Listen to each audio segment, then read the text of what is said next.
السلام عليكم، ازيكم يا شباب؟ عاملين ايه؟ يا رب تكونوا بخير. ان شاء الله النهارده مع بعض هنتعرف على الفرق بين المايكرو بروسيسور والمايكرو كنترولر. دايما بتختلط علينا المصطلحات دي ودايما بنقول ايه الفرق بينهم. طب انا طالما عندي ريسبيري باي، ايه اللي يخليني استخدم اردوينو؟ طب هم اصلا ليه صنعوا مايكرو ليه صنعوا ريسبيري باي وموجود عندي اردوينو؟ ان شاء الله هنجاوب مع بعض على الاسئله دي النهارده، ونحاول على قد ما نقدر نوصل المعلومه مع بعض كامله، وان شاء الله تبقى حلقه خفيفه كده عليكم. في البداية كده زي ما انتم شايفين عندنا في أول سلايد، لماذا يوجد أردوينو إذا كان لدينا ريسبيري باي؟ ده السؤال فعلا المهم، ده السؤال الكبير بتاع الحلقة دي. أنا إيه اللي يخليني أستخدم أردوينو طالما في ريسبيري باي؟ خليني أضرب لك مثال. مثلا اعتبرني يا عم راجل غني جدا، يا رب يعني كلنا. وأنا حد عندي مثلا عربية فيراري، وعندي عربية وليكن نيسان. هي اللي جت في بالي دلوقتي. فدلوقتي أنا عندي عربية فيراري وعندي عربية نيسان. فأنا مثلا رايح مشوار بالعربية من هنا مثلا للمول. هروح بالعربية الفيراري ولا هروح بالعربية النيسان؟ أقضي حاجتي أجيب الحاجة وأرجع. أكيد هروح بالنيسان، يعني بديهيات. أصلا مش هروح وأركب العربية اللي هي المفروض بتاعة السباقات دي وأعمل حاجة زي إن أنا أتسوق أو أشتري خضار أو كده. اضرب لكم برضو مثال تاني. مثلا انت معاك مفك ومعاك شاكوش، وعايز مثلا تدق مسمار في الحيطة، هتستخدم المفك؟ لا، هتستخدم الشاكوش. بالظبط ده الفرق بينهم، بس هو احنا بيختلط علينا بس الامر، ودايما شايفين ان الاتنين طالما في واحدة موجودة، طب ايه لازمة التانية؟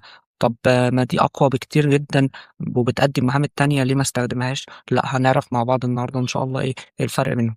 في السلايد التالتة عندنا أول حاجة المايكرو بروسيسور. المايكرو بروسيسور وحدة المعالجة الدقيقة. ال- المايكرو بروسيسور ده في الأول إيه هو يا شباب؟ شفت أنت المعالج اللي موجود في تليفونك؟ لو أنت بتتفرج من على التليفون، أو حتى المعالج اللي موجود في اللاب أو في الكمبيوتر، هو ده المايكرو بروسيسور.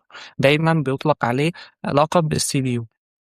يعني لو بصيت عندك على اللابتوب، بيبقى فيه لزقة كده مكتوب عليها مثلا سي بي يو كور اي 7، كور اي 9 لو انت يعني غني شوية، كور اي 11 كده. فالكمبيوتر او اللابتوب بيبقى فيه المايكرو بروسيسور اللي هو السي بي يو. طيب ده مهمته ايه او شكله عامل ازاي؟ ده تقدر تقول عليه عقل بلا جسد زي ما انا كاتب لك. يعني ايه عقل بلا جسد؟ هو دلوقتي السي بي يو ده ما بيشتغلش لوحده. يعني ايه ما بيشتغلش لوحده؟ لازم يكون معاه رام، ولازم يكون معاه هارد، ولازم يكون معاه هي مكونات الجهاز اللي انت شايفها دي. يعني لو انت بتتفرج مثلا من الكمبيوتر، فانت قدامك كيس، الكيسه دي جواها مايكرو بروسيسور متركبه على ماذر بورد. عشان خاطر المايكرو بروسيسور ده يقوم بشغلانته، عشان يقوم بالعمليات بتاعته، لازم يعمل ايه؟ لازم يكون في رامات في الكمبيوتر، مثلا 8 16 32. لازم يكون في هارد بمختلف بقى انواع الهاردات، سواء اتش دي دي او اس اس دي. لازم يكون في شاشة عشان تعرض الحاجة او تعرض الكمبيوتر اللي قدامك.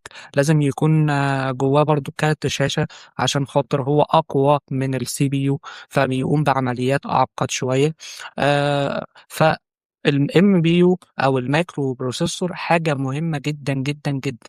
وزي ما شايفين مع بعض في السلايدز بتاعتنا، الام بي يو وحده معالجه دقيقه زي ما قلت، ووحده معالجه مركزيه، سي بي يو يعني. بيقول لك ان هو يحتاج ذاكره وصول عشوائي اللي هي الرام، وتخزين، واجهزه طرفيه متصله خارجيه زي الكيبورد، الماوس مثلا في اللاب، او شاشه عشان نعرض الكلام ده كله قدامنا. تمام. بيقول لك ان هو بيستخدم في اجهزه الكمبيوتر والهواتف والتابلتس. طيب الامثله اللي عليه، عن انتل مثلا، زي ما قلت ان هو مثلا انتل كور اي 9، انتل كور اي 7، انتل كور اي 5. فكل دي انواع من انواع المايكرو بروسيسور. طيب عندي برضو من الانواع التانية الام دي رايزن، برضو في ناس بتشتغل ب اي ام دي، فبرضو دي نوع من انواع المايكرو بروسيسورز. طيب نخش على السلايد اللي بعدها.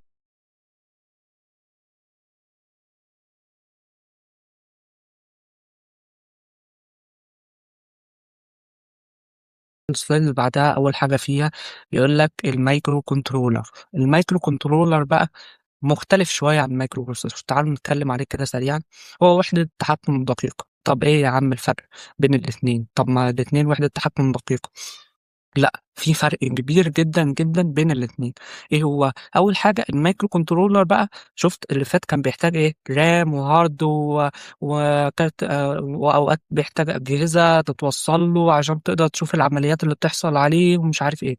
المايكرو كنترولر، هاقول لك مايكرو كنترولر ده زي إيه، زي الغسالة اللي عندكم. الغسالة لو أوتوماتيك فبيبقى فيها نظام معيّن، والنظام المعيّن ده بيبقى بتبرمجه عن طريق مايكرو كنترولر متبرمج أساسًا. فالغسالة ما فيهاش رام، ما فيهاش ساعة تخزين، ما فيهاش مش ما فيهاش غير ساعة التخزين بتاعة المايكرو كنترولر.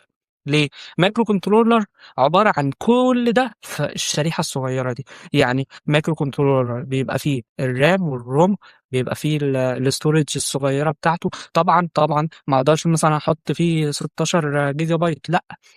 الساعة بتاعة التخزين بتاعته بتبقى اللي هي الساعة بتاعة رفع الكود، اللي هو الكود مكتوب له إن هو هيعمل كذا، كذا، كذا، فهو هيعمل كذا، كذا، كذا، بس ما ولا أزيد ولا أقل. هو بيقوم بعمليات بسيطة جدًا وبنحتاجها مثلًا عشان تركّب مثلًا خلّينا نضرب مثال. الغسالة كنت لسه باقول لك عليها. الغسالة دي ينفع أركّب فيها مايكرو بروسيسور؟ طَب أركّب فيها مايكرو بروسيسور ليه؟ هاعمل غسالة بتطير؟ لأ، مش هاعمل غسالة بتطير أنا. محتاج في الغسالة إيه أنا؟ هو بروجرام معيّن. كل مرّة الغسالة أمّا تيجي تشتغل هتدوس عليه وببرمجة مثلًا تغسل كام لفة، اسمه إيه ده، تنشّف إمتى، تنشّف في كام دقيقة، تملى الحوض قد إيه، السعة بتاعتها، كده. تمام. كل ده محتاج إيه، مايكرو كنترولر. إنما أجيب له مايكرو بروسيسور مثلًا ب10.000 جنيه، وأجيب له رامات وأجيب له حاجة مش يعني مش عقلانية خالص. خصوصًا إن أنت لمّا تيجي تصنّع غسالة وليكن، أنت أمّا بتوفّر مثلًا وليكن 10 جنيه في القطعة. لو وفّرت 10 جنيه فأنت معنى الكلام ده إن في كام غسالة بتتصنّع في المصنع ده؟ 10.000 غسالة. 10.000 غسالة في 10 جنيه، يبقى أنت وفّرت للمصنع كام؟ 100.000 جنيه. فالكلام الصغيّر أوي اللي أنت شايفه صغيّر أوي وما لوش لازمة ده، لأ بيفرق، بيفرق. فعشان كده اخترعوا المايكرو كنترولر. هو أداة بتأدّي الوظايف البسيطة جدًا، جدًا، جدًا دي بكفاءة وفي الreal time بتاعها. برضه زي ما إحنا شايفين كده في الslide، بيقول لك المايكرو كنترولر بقى إن هو حاجة بتضم كل بقى الحاجات اللي فاتت دي مع بعضها في حاجة واحدة. بيقول لك إن هو system on chip، يعني نظام على شريحة. هو كل اللي أنت بتعمله إن أنت بس بتبرمج الmicrochip دي وخلاص. بس هي بتقوم بدورها زي ما أنت عايز بالضبط، بتنفذ الكود اللي أنت كاتبه بالحرف، بتنفذه في الreal time. أهم حاجة عندنا في الmicro controller إن أنت بتنفذ الحاجة في الreal time، في الوقت الحقيقي. عشان ده مهم جدًا، جدًا، جدًا. وهاقول ليه فيما بعد وهتعرفوا ليه. برضه بيقول لك إن هو مُكتفي ذاتيًا، يستخدم في الأجهزة المنزلية، وقُلنا أمثلة زي الغسالة والبوتاجاز، أي حاجة إلكترونية زي التكييف. ما هو أنت عشان خاطر مثلًا التكييف ده بيشتغل إزاي، دلوقتي بيبقى في sensors وفي micro controller صغير. فإيه اللي بيحصل، دلوقتي مثلًا أنت ضبطت التكييف على درجة حرارة معيّنة، تمام، وليكن 27. فأنت عايز التكييف يجيب درجة حرارة اللي هي 27 دي. فعشان يجيبها، هيجيبها إزاي؟ لازم يحس الأول عن طريق الsensors. هيحس عن طريق الsensors، وبعد كده الsensors تدّي إشارة للmicro controller. فعن طريقها بقى يبدأ يشغّل التكييف، يطفي التكييف عند وقت معيّن. مثلًا أنت ضابطه على الsleep mode، فهو هيطفي بعد وقت معيّن. كل ده العمليات دي بتقوم عن طريق الmicro controller طبعًا.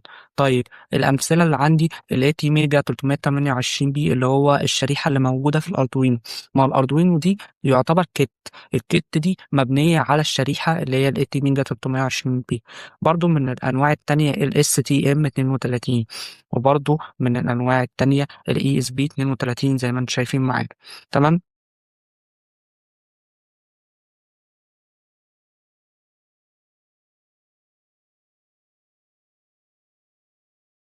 نخش بقى على السلايد اللي بعدها عشان نشوف المقارنة بينهم مع بعض. أول حاجة بيقول لك إيه، وحدة المعالجة المركزية اللي هي الCPU في الRaspberry Pi رباعية النواة جيجا ونص هرتز بحالهم، في الأردوينو 16 ميجا هرتز. طبعا في فرق كبير جدا جدا بين الجيجا والميجا، دي 1000 من دي، تمام. فدلوقتي ده جيجا ونص هرتز معالجة، وده 16 ميجا هرتز بس معالجة، فطبعا احنا شايفين فرق رهيب بينهم، يعني تقريبا 1000 ضعف، تمام. نروح لنقطة الرام في الريسبيري باي، بيقول لك إن هي من 1 ل 8 جيجا، لأن أنت في الريسبيري باي تقدر ترقي الريسبيري باي حسب ما أنت عايز، يعني عايزها جيجا، عايزها 2، عايزها 3، براحتك، تمام. طيب في الأردوينو 2 كيلو بايت ثابتين، 2 كيلو بايت اللي هي سرعة المعالجة أو ذاكرة الوصول العشوائي للحاجة دي، تمام. نخش على الاستورج، في الاستورج في الريسبيري باي تحط اس دي كارد، عشان كده بقول لك ينفع ترقيها. طب في الأردوينو لا، التخزين ثابت، التخزين ثابت خالص في الأردوينو، 32 كيلو بايت فلاش بس كده. طيب وهنعرف يعني ايه ال 32 كيلو بايت فلاش دي يعني ايه في قدام. طيب نظام التشغيل في في الريسبري باي، الاوبريتنج سيستم بتاعنا لينكس، تمام. نظام تشغيل كامل كأنك حاطط كمبيوتر على الشريحة، يعني اصلا الريسبري باي هفهمك ان هي بتشتغل ازاي عشان هتحتاج برضو التفاصيل دي قدام. دلوقتي انت مثلا الريسبري باي انت حاطط عليها نظام لينكس، فانت بتختار تولز معينه تحطها على الشريحه دي عشان تقدر تأدي المهمات بتاعتك، تمام. فالتولز دي موجوده في نظام لينكس. طيب كل مره الشريحه دي بتيجي تشتغل او تعيد الاوامر بتاعتها بتمر على نظام لينكس، تمام. ما تيجي تشغل الشريحه من الاول فبتفتح نظام لينكس، تمام. وده هنعرفه قدام ان دي من مشاكل الفرق بينهم، قصدي بين الفرق بين الاردوينو والريسبيري باي. طيب في الأردوينو بار ميتال مفيش نظام تشغيل أصلا، هو نظام التشغيل بتاعك الكود اللي أنت بتحرقه. طيب وقت التشغيل البوت تايم، نيجي بقى للبوت تايم. البوت تايم ده بقى الفرق بينه وبين الأردوينو، هو ده اللي كنت بتكلم فيه. دلوقتي الريسبيري باي عشان خاطر تدي أمر معين أو تشتغل، لازم عشان تشتغل لازم تفتح نظام لينكس كله، اللي انت منزله عليها، طبعا التولز المعينه اللي انت منزله عليها، فبتاخد من 20 ل 40 ثانية عشان تقدر تنفذ الأمر اللي أنت اديته. طيب في الأردوينو لأ، مفيش. في الريل تايم في الوقت الحقيقي أقل من ملي ثانية، في أقل من ملي ثانية بيكون الكود بتاعك أو الأمر بتاعك متنفذ، تمام. طيب في البيست ايه الافضل يعني هنا امتى اختار اردوينو، امتى اختار ريسبيري باي؟ زي ما قلت في ريسبيري باي لازم تطبيقات معقده ووسائط متعدده. طيب في الاردوينو تحكم في الوقت الفعلي اللي هو ريل تايم، واجهزه استشعار. دي امثله بسيطه عن امتى اختار ده وامتى اختار ده.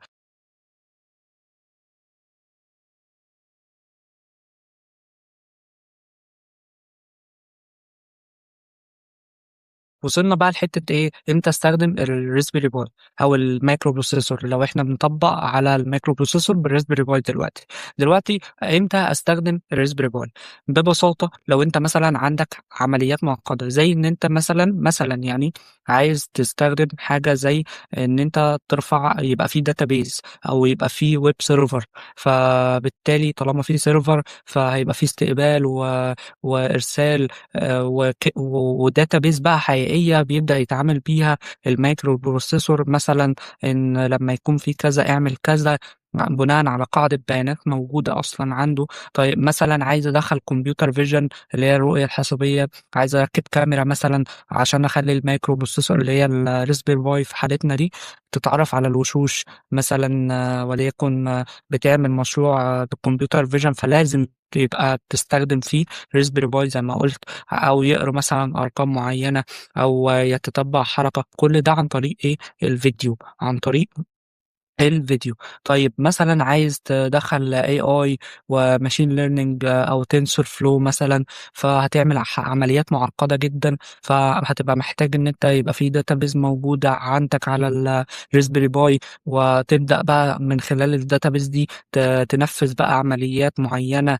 مثلا عندك مالتي تاسكينج، عندك برنامج مثلا بيجمع داتا في الخلفية، وبرنامج تاني بيعرض لك الداتا، وبرنامج تاني تالت بيستقبل الداتا من على النت. كل ده بنستخدم فيه المايكرو بروسيسور او الريسبيري باي في الحاله دي. طيب امتى استخدم بقى المايكرو كنترولر او الاردوينو؟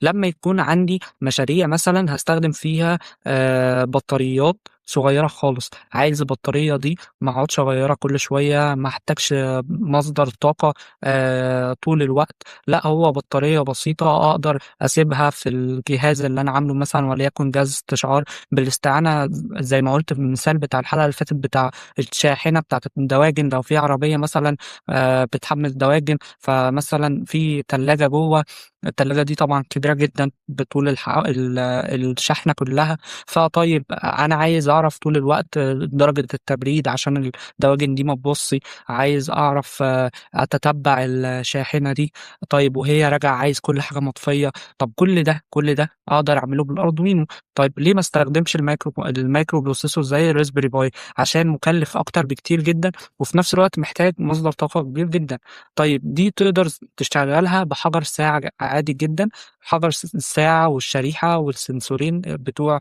مثلًا سنسور التتبُّع وسنسور التبريد أو سنسور الحرارة. طيب أنت دلوقتي عايز مثلًا تعمل حاجة يبقى فيها استجابة فورية، مثلًا دلوقتي عندك مثلًا ساعة طبية، فأنت عايز في نفس اللحظة اللي لا قدّر الله المريض مثلًا بتاع القلب ده لا قدّر الله يعني جاله أي مثلًا panic attack جاله آه، أو جاله معدل ضربات قلبه زادت فجأة جامد أو قلّت فجأة جامد، فأنت عايز في نفس اللحظة دي الساعة تنبّه المريض أو تبدأ بقى لو حسِّت إن المريض فعلًا ضربات قلبه مش مضبوطة، تبدأ تبعت للمستشفى القريبة دي، فأنت ده كل ده أنت محتاج real time، محتاج استجابة فورية، لإن الراجل ده ممكن يموت في نفس اللحظة دي.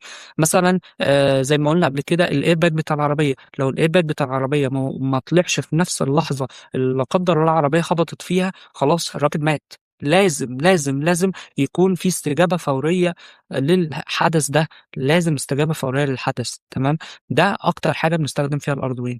طيب وبرضه بنستخدمه في المهمات البسيطة، اللي مش هنحتاج فيها إن إحنا نشغّل Linux ونستخدم tools كتيرة ونطلّع servers لأ، الحالة دي بنستخدم فيها Raspberry Pi عشان هي معقّدة. طيب وبرضه نبُص للتكلفة، زي ما قُلت التكلفة مهمة جدًا في اختيار الmicro controller أو الmicro processor بتاعك، ممكن يكون أنت الmicro processor اللي قدّامك ده بيقدّم حاجة التاني بيقدّمها بشكل أحسن وفرق السعر مش كبير، أو العكس لأ الاتنين بيقدّموا نفس الحاجة وده السعر بتاعه قليل، ساعتها تروح للقليل، فأنت كمهندس لازم تهندس كده الدنيا.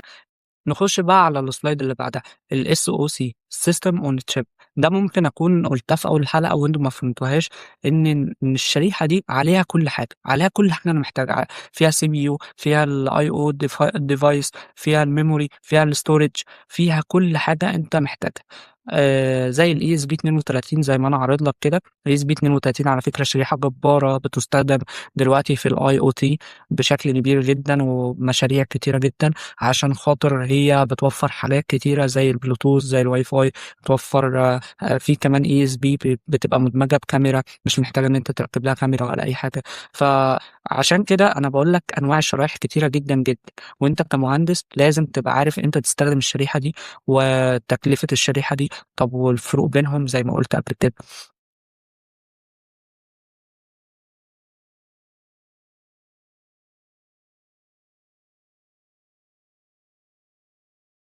نخش على اللي بعده الاختلافات في بنية الذاكرة.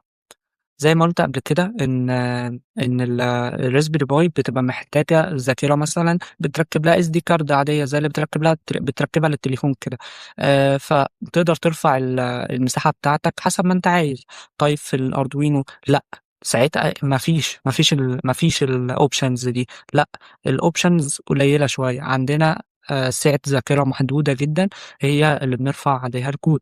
تعالَ نقرا مع بعض كده من الslides بتاعتنا، بيقول لك ذاكرة وحدة المعالجة الدقيقة الMPU ذاكرة خارجية قابلة للترقية زي ما قُلت بمقياس جيجا بايت تمام، مرنة ولكنها معقدة. طيب في الMCU بقى بيقول لك ذاكرة داخلية ثابتة بمقياس كيلو بايت محدودة ولكنها كافية للمهمة، يعني أنت عايز تقيس مثلًا درجة حرارة حاجة وبناءً عليها تفتح موتور، تقفل موتور، فأنت مش هتجيب Raspberry Pi عشان تعمل المهمة دي، لأ هتجيب حاجة بسيطة زي الArduino عشان تقدر تحقق بيها دي، تمام.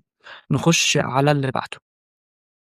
الاوبريتنج سيستم فيس البار ميتال. كنت قلت برضو في اول حلقه اللينكس بيتركب على الريسبيري باي، والبار ميتال بيبقى موجود في الاردوينو وكده. تمام. طيب ايه الكلام ده بقى؟ ايه الكلام الغريب ده وكلام بالانجليزي وبتاع؟ لا، كلام بسيط. تعال نخش على البار ميتال. بيقول لك ان الكود بيعمل مباشره. يعني ان انت دلوقتي رفعت الكود هيشتغل على طول. طب في الام بي يو بقى، لا، بياخد وقت بوت تايم من 20 ل 40 ثانيه زي ما قلنا. وبياخد وقت في التشغيل بتاع نظام لينكس. طيب العيب في الام سي يو، انت بتدير كل حاجه عن طريق الكود بتاعك، انت بتتحكم في كل حاجه. ده من العيوب، لان برضو اوقات بتبقى محتاج تولز تسهل عليك المهمه. طيب في الريسبيري باي بقى، الميزه سهوله تطوير البرامج. انت عندك برامج كتيره جدا، تولز كتيره جدا، فتقدر عن طريقها ان انت تختار تولز تساعدك في ان انت تطور برامج معينه او تعمل حاجات مختلفه وكبيره ومعقده عن الاردوينو. برضو عن جزئيه استهلاك الطاقه، تعالوا نشوف مع بعض كده مقارنه استهلاك الطاقه بين الريسبيري باي 4 وهي شغاله. يعني شايفين نسبة الاستهلاك بتاع البطارية عالية جدا، وهي خاملة أو مش شغالة نسبة الاستهلاك برضو عالية. بالنسبة للأردوينو عالية جدا، يعني أردوينو وهو شغال يعني يكاد لا تذكر استهلاك البطارية.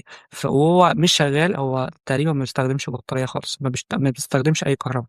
طيب برضو جايب لك مثال على عمر البطارية. مثلا لو بطارية 1000 ملي أمبير في الساعة، في الريزبيري باي هتشتغل ساعتين، في الأردوينو وهو شغال هتشتغل 200 ساعة. ده وهو شغال مفصلش، يعني مثلا عربية الدواجن لا، طول الوقت الاردوينو شغال، يعني الاجهزه ما بتفصلش وقت ما الدواجن ما تكونش في الشاحنه، لا، لا، لا، ساعتها الاردوينو شغال 24 ساعه ما بيفصلش خالص، مهما العربيه وقفت قعدت وقفت، قصدي قعدت فين، وقفت مشيت اي حاجه، ساعتها الاردوينو شغال طول الوقت. طيب الاردوينو وهو مش شغال 10000 ساعه، 10000 ساعه تشغيل. فطبعا شايفين فرق استهلاك الطاقه جبار بين ساعتين ل 200 ساعه. طبعا الفرق بين الطاقه ده بناء على زي ما قلنا دي حاجه معقده جدا، والاردوينو حاجه بسيطه جدا. نخش على اللي بعده، الريل وورلد ديسيشن ماتريكس. يعني ايه؟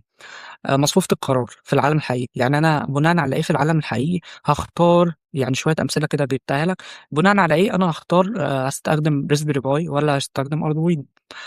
حاولوا كده تفكروا للحظات في اللي قدامكم ده.